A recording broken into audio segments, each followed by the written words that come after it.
किसी की बात सुन सकते हैं तो है, क्योंकि पूरी दुनिया ने उसे अकेला छोड़ दिया है और अब सिर्फ यूक्रेन को बचाने के लिए प्रधानमंत्री मोदी उम्मीद की किरण दिख रहे हैं। प्रधानमंत्री मोदी और व्लादिमीर पुतिन के बीच करीब 25 मिनट तक बातचीत हुई। प्रधानमंत्री मोदी के सामने अब वो वक्त आ चुका है जब रूस और अमेरिका में से किसी एक को चुनना होगा।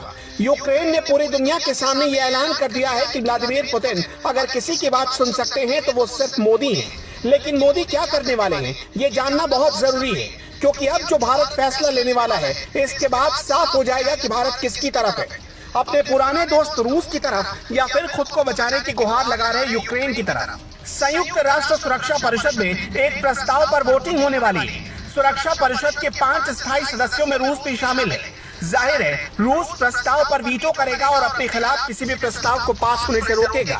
लेकिन सुरक्षा परिषद के 15 अस्थायी सदस्यों में एक भारत भी है। इस दौरान भारत को वोट करना पड़ेगा और इसी के साथ ये साफ हो जाएगा कि भारत किस तरफ है। इतिहास इस बात का गवाह है कि रूस ने हमेशा भारत का साथ दिया, लेकिन यूक्रेन हमेशा भारत के खिलाफ रहा है। 1998 में जब भारत ने पोखरण में परमाणु परीक्षण किए थे तब पूरी दुनिया के देशों ने भारत का विरोध किया था। इस लिस्ट में यूक्रेन भी शामिल था, लेकिन तब रूस भारत के साथ आकर खड़ा हो गया था। 1971 के युद्ध में अमेरिका, फ्रांस, चीन और बाकी कई मुस्लिम देश पाकिस्तान के साथ खड़े हो गए थे, लेकिन भारत के लिए रूस पूरी दुनिया से टकराने के लिए तैयार हो गया है। 1965 के युद्ध में भी भारत के साथ रूस खड़ा था। कश्मीर के मसले पर और अनुच्छेद 370 पर भारत का रूस समर्थन करता है, लेकिन ये तस्वीर यूक्रेन के साथ थोड़ी अलग है, क्योंकि यूक्रेन हमेशा भारत के खिलाफ ही दिखा है। कुछ साल पहले यूक्रेन के 320 TAD टैंक पाकिस्तान को बेचे गए थे। इन्हीं हथियारों का उपयोग पाकिस्तान भारत के खिलाफ करता है। भारत ने हथियार पाकिस्तान को देने से मना किया था, लेकिन तब यूक्रेन नहीं माना था। इसके बाद कई ऐसे मौके आए जब यूक्रेन भारत के खिलाफ ही रहा,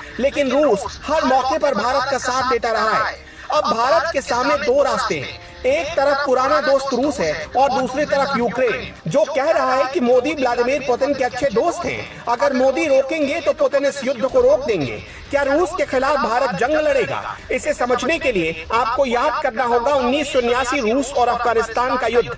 तब भी पूरी दुनिया रूस के खिलाफ मोर्चा खोल चुकी थी। तब भारत की बारी आई थी, लेकिन भारत ने रूस की आलोचना करने से मना कर दिया था। भारत भी अब तक हर मौके पर रूस के साथ खड़ा रहा। शायद ये बात पूरी दुनिया को चुभती भी है, क्योंकि भारत का रिश्ता रूस के साथ इमोशन से जोड़कर देखा जा सकता है और दशकों पुरानी एक दोस्ती है जो खामोशी के साथ भी रूस हमेशा भारत की ताकत बनकर खड़ा रहा। लेकिन अब पूरी दुनिया की नजर प्रधानमंत्री मोदी पर है। अमेरिका, ब्रिटेन जैसे देश दबाव बना रहे हैं कि भारत रूस के खिलाफ कुछ बोले, लेकिन भारत ने अब तक रूस के खिलाफ कुछ भी नहीं बोला है। प्रधानमंत्री मोदी ने पुतिन से बात की है और बताया जा रहा है कि मोदी ने युद्ध को टालने के लिए कहा है, लेकिन लगता नहीं कि रूस फिलहाल रुकने वाला है। पुतिन ने पहले ही कह दिया है कि उनके पास कोई और रास्ता नहीं है सिर्फ युद्ध के अलावा।